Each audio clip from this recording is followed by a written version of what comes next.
Bismillahirrahmanirrahim. Assalamualaikum warahmatullahi wabarakatuh. Alhamdulillahirabbil alamin. Wassalatu wassalamu ala asyrafil anbiya'i wal mursalin wa ala alihi wa ashabihi ajma'in. Qala rabbi shrah li sadri wa yassir li amri wahlul 'uqdatam min lisani yafqahu qawli.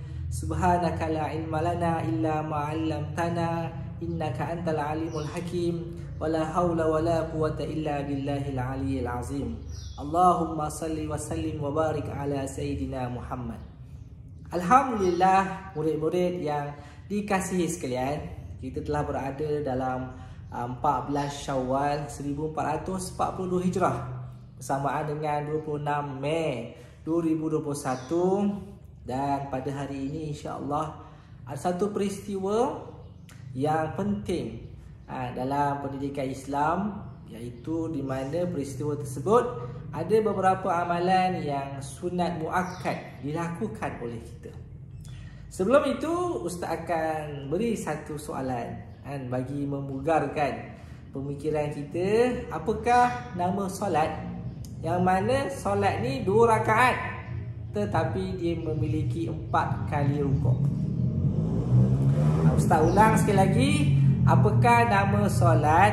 Solat ni dia 2 rakaat tetapi dia 4 kali rukuk. Okey, jom kita kira.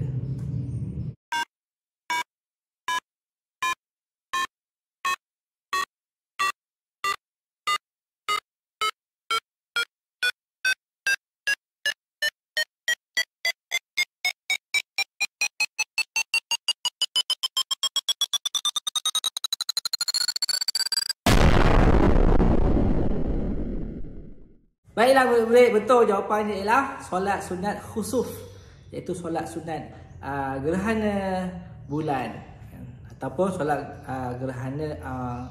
solat sunat gerhana matahari.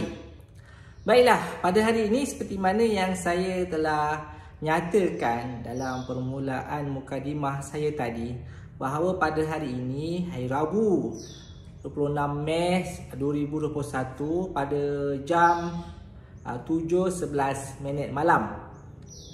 Malam ni lah insya-Allah akan berlaku peristiwa gerhana bulan penuh di negara kita. 7.11 malam. Kalau dekat negeri Johor ni 7.09 dah waktu solat maghrib. Jadi kita kena utamakan solat fardu maghrib. Lepas tu barulah kita solat sunat gerhana bulan. Baiklah, sebelum saya meneruskan tentang makluman, informasi berkenaan dengan solat sunat gerhana bulan, saya ingin nyatakan di sini ialah apakah informasi berkenaan gerhana ini. Baik, gerhana bulan ini berlaku ketika fasa bulan purnama, bulan penuh, di mana bulan, bumi dan matahari berada pada kedudukan yang hampir sejajar. Dan bulan akan berada di kawasan bayang-bayang bumi yang gelap. Seterusnya, warna permukaan bulan akan mengalami perubahan dari warna putih bersinar ke merah-merahan, di mana kesan umbra ini boleh dilihat dengan mata kasar. Kita boleh lihat dengan mata kasar kita, tapi jangan tengok terlalu lama kerana ianya boleh membahayakan penglihatan kita. Biasanya kita akan menggunakan alat yang akan dapat membantu kita melihat. Tak boleh lihat gerhana bulan ke gerhana matahari ke, tak boleh dilihat secara terus dengan mata kasar kita, sebab akan mengalami kerosakan pada mata kita. Kita kena guna alat alat yang sesuai. Boleh tanya dengan guru di sekolah. Baiklah, ketika bulan terbit di ufuk timur, gerhana sudah berada di fasa kemuncak. Bulan berada di kedudukan paling hampir dengan bumi. Baiklah murid-murid, soalan saya, pernah tak berlaku gerhana bulan di zaman Nabi Muhammad sallallahu alaihi wasallam? Ya, jawapannya pernah berlaku di zaman Nabi Muhammad sallallahu alaihi wasallam dan para sahabat, gerhana bulan dan matahari. Jadi apakah yang dilakukan Nabi Muhammad sallallahu alaihi wasallam ketika berlakunya gerhana bulan. Baik, antara amalan yang dilakukan oleh baginda sallallahu alaihi wasallam ialah solat sunat yang dinamakan solat sunat khusuf, iaitu solat sunat gerhana bulan. Apakah maksud solat sunat gerhana? Solat sunat gerhana. Solat sunat gerhana, kalau kita lihat dalam buku teks Pendidikan Islam tingkatan 4, di mana dia menyatakan bahawa solat sunat gerhana ialah solat yang dilakukan ketika berlaku gerhana, sama ada matahari atau gerhana bulan, dengan cara-cara tertentu. Dengan cara-cara yang tertentu. Manakala apakah hukum kita mengerjakan solat sunat gerhana? Hukumnya ialah sunat muakkad, iaitu sunat yang dituntut untuk kita laksanakan. Manakala apakah dalil pensyariatan solat sunat gerhana ini? Ialah daripada hadis Nabi Muhammad sallallahu alaihi wasallam, daripada riwayat Imam Muslim. Al-Mughirah bin Syu'bah radhiyallahu anhu meriwayatkan bahawa Rasulullah sallallahu alaihi wasallam bersabda, "Inna syamsa wal qamara ayatani min ayatillah, la yankasifani li mautin ahadin wala li hayati. Fa idza ra'aitumuhuma fad'ullah wa sallu hatta tankashif." Riwayat Muslim. Maksudnya ialah sesungguhnya matahari dan bulan ialah tanda kekuasaan Allah Subhanahu wa taala. Tidak terjadi gerhana matahari dan bulan kerana kematian seseorang ataupun kehidupannya. Apabila kamu melihat gerhana, iaitu gerhana matahari ataupun gerhana bulan, maka berdoalah dan dirikanlah solat hingga gerhana tersebut berlalu. Seterusnya, bilakah mula-mula solat sunat gerhana ini dilakukan? Iaitu solat sunat gerhana matahari pada tahun kedua Hijrah. Tahun kedua Hijrah berlakunya peristiwa gerhana matahari. Manakala solat sunat gerhana bulan pada tahun ke-5 Hijrah, di mana pada tahun ke-5 Hijrah berlakunya peristiwa gerhana bulan. Maka Rasulullah SAW telah mengajar kita cara untuk kita melakukan ibadat ketika berlakunya gerhana. Antaranya ialah solat sunat 2 rakaat. Selepas solat sunat dibacakan khutbah, di mana dilakukan 2 kali mengikut rukun-rukun dan syarat-syarat khutbah Jumaat.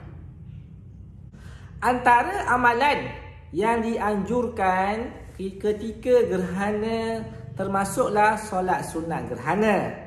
Yang kedua, memperbanyakkan istighfar. Astaghfirullahalazim alladzi la ilaha illa huwal hayyul qayyum wa atubu ilaihi, dan seterusnya. Memperbanyakkan berdoa kepada Allah Subhanahu wa taala, bertakbir, Allahu akbar, Allahu akbar, Allahu akbar, Allahu akbar, dan banyakkanlah bersedekah, bersedekah. Hikmah menunaikan solat sunat gerhana. Yang pertama ialah menginsafi kekuasaan Allah Subhanahu wa taala terhadap penciptaan alam semesta, agar sentiasa bersyukur di atas nikmat yang diberikan Allah Subhanahu wa taala kepada kita. Maknanya Allah Subhanahu wa taala telah kurniakan matahari, dan Allah Subhanahu wa taala boleh lenyapkan matahari dalam kehidupan kita kalau Allah kehendaki. Jadi kita kena bersyukur dan kita kena menginsafi akan kelemahan kita, kekerdilan kita, dan kita kena yakini dan akui akan kehebatan dan kebesaran Allah Subhanahu wa taala. Yang kedua, memohon keampunan kepada Allah Subhanahu wa taala terhadap segala dosa yang dilakukan, sama ada sengaja atau tidak sengaja. Yang ketiga, memberikan peringatan supaya manusia tidak melakukan kerosakan dan kemungkaran. Yang keempat, memandu manusia mentauhidkan Allah Subhanahu Wa Taala kerana meninggalkan amalan khurafat semasa gerhana. Dan yang terakhir ialah mendapat ganjaran pahala melaksanakan ketaatan kepada Allah Subhanahu Wa Taala kerana mengikut sunnah Nabi Muhammad sallallahu alaihi wasallam. Baiklah murid-murid, kita telah berada di bahagian kaifiat, cara untuk kita melaksanakan solat sunat gerhana. Mestilah kaifiat yang pertama ialah niat. Niatnya ialah kalau solat sunat gerhana ni boleh dilakukan secara bersendirian ataupun boleh dilakukan secara berjemaah. Bila kita lakukan secara bersendirian, jadi niatnya ialah usalli sunnatal khusuf raka'ataini lillahi ta'ala. Sahaja aku solat sunat gerhana bulan. 2 rakaat kerana Allah Subhanahu Wa Taala.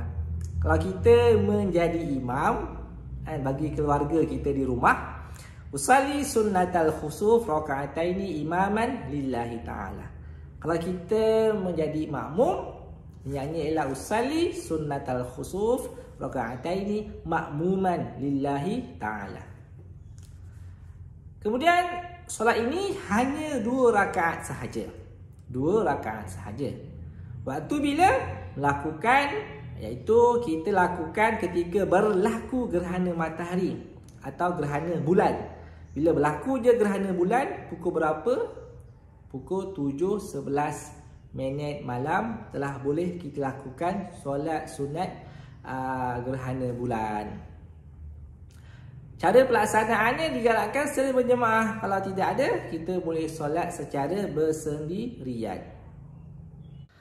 Baiklah, untuk memudahkan penerangan, solat sunat gerhana 2 rakaat dan 4 kali rukuk. Rakaat pertama 2 kali rukuk dan rakaat yang kedua pun 2 kali rukuk, maknanya 4 kali rukuk. Rakaat pertama kita baca surah Al-Fatihah, kemudian surah. Mungkin contoh surah Al-Fil, alam bismillahirrahmanirrahim, alam tara kaifa fa'ala rabbuka bi ashabil fil hingga akhir.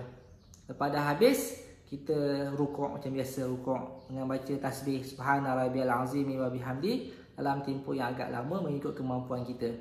Lepas dah baca tasbih, kita bangun daripada rukuk, i'tidal, sami Allahu liman hamida, rabbana walakal hamd, berhenti sekejap, sambung dengan surah Al-Fatihah dan surah yang lain, iaitu Ustaz pilih contoh surah Quraisy, ila fi Quraisy hingga akhir. Bila dah habis, kita terus rukuk sekali lagi, baca tasbih subhana rabbiyal azim wa bihamdi dalam tempoh yang agak lama mengikut kemampuan kita, dan kita bangkit sami Allahu liman hamida, rabbana walakal hamd, dan terus kita sujud macam biasa. Sujud pun tasbih dalam tempoh yang agak lama mengikut kemampuan kita, dan duduk di antara 2 sujud, kemudian sujud balik. Lepas sujud, kita bangun untuk rakaat yang kedua. Rakaat yang kedua baca surah Al-Fatihah dan surah yang lain, contoh surah Inna A'taina Al-Kautsar, bismillahirrahmanirrahim, Inna A'tainaka Al-Kautsar hingga akhir. Lepas tu kita dah habis baca surah tu, kita pun rukuk. Tasbih rukuk dalam tempoh yang agak lama mengikut kemampuan kita. Lepas dah habis tasbih, kita bangun i'tidal, sami Allahu liman hamidah, dan sambung baca surah Al-Fatihah, dan lepas Al-Fatihah surah yang lain, mungkin surah Al-Ikhlas, bismillahirrahmanirrahim, qul huwallahu ahad, sampai habis. Dah habis, kita rukuk, baca tasbih, dan lepas baca tasbih kita bangun semula, sami Allahu liman hamidah, rabbana walakal hamd, terus sujud. Lepas sujud, duduk di antara 2 sujud, sujud balik, kemudian tahiyat akhir dan bagi salam. Dan disunatkan selepas sembahyang sunat gerhana, diadakan khutbah untuk mengingatkan manusia tentang keibadatan Allah Subhanahu Wa Taala dan sebagainya. Dan begitulah kaifiat solat sunat gerhana sama ada matahari ataupun bulan yang dianjurkan untuk kita amalkan, kerana ini merupakan amalan yang dibuat oleh Nabi Muhammad sallallahu alaihi wasallam, dan kita naklah mengamalkan amalan yang dibuat oleh Nabi Muhammad sallallahu alaihi wasallam, kerana itu adalah maksud hidup kita di dunia ini. Sekian saja penerangan secara ringkas berkenaan dengan kaifiat solat sunat gerhana. Semoga kita semua dapat ambil manfaat dan amalkan serta sampaikan kepada rakan-rakan kita yang mungkin dia tak tahu. Kita sampaikan dia, kita ajak mereka untuk solat sunat gerhana di rumah masing-masing. Sebab kita dalam tempoh PKP tak boleh semayang di surau ataupun di masjid kerana bilangannya yang sedikit. Jadi kita bolehlah semayang berjemaah ataupun bersendirian di rumah. Assalamualaikum warahmatullahi wabarakatuh.